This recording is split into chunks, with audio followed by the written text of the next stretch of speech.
going to do a St. Patrick's Day cake right now. What I have here is a transfer sheet with little, I guess these are clovers on it, green clovers. And I have some acetate, and I have some of these. These are normally used for scrapbooking. I don't scrapbook, but I do have some of these decorative scissors from previous projects. So I have a scalloped edge, and I have a paper punch.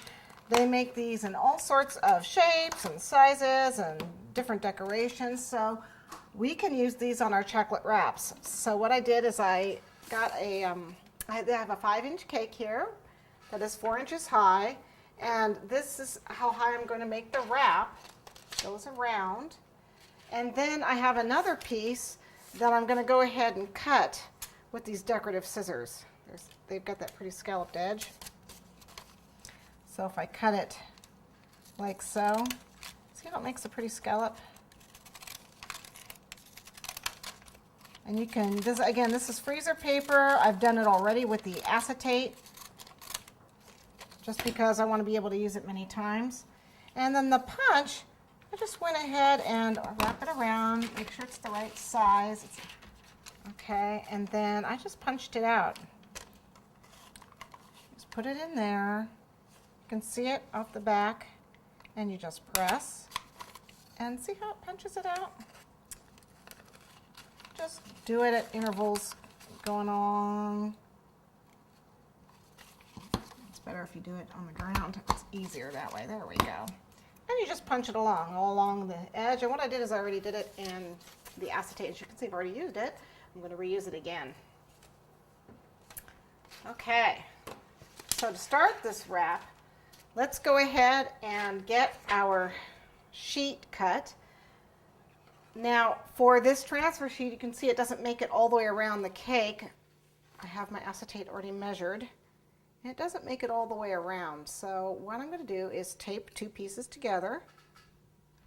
First, let's cut it.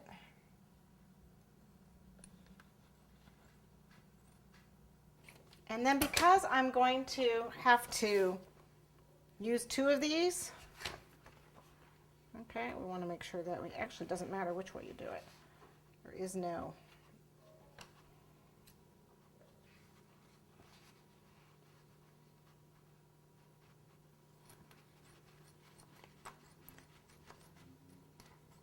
And then there's all sorts of projects you can use these things for, so just go ahead and save what's left. So I didn't get that quite right, but that's okay. Like I said, something's going to go around the bottom of it, so I'm not going to worry about it. Okay. So let's put that on there and get it cut to the right size. Let's take the excess off here.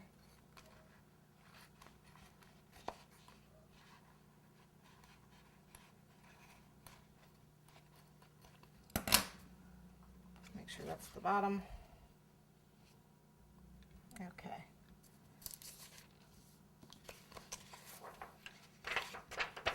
What I need to see is how much I need. See, I only need a little tiny bit. Look at that.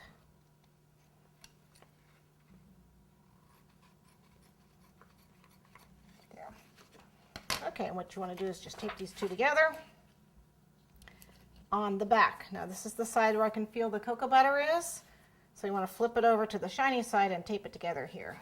So that's the back of it. And there we go.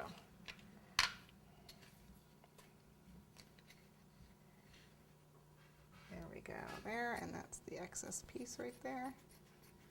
We don't need.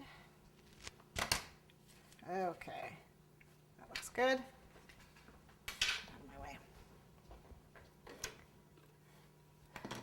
All right, let's melt our chocolate.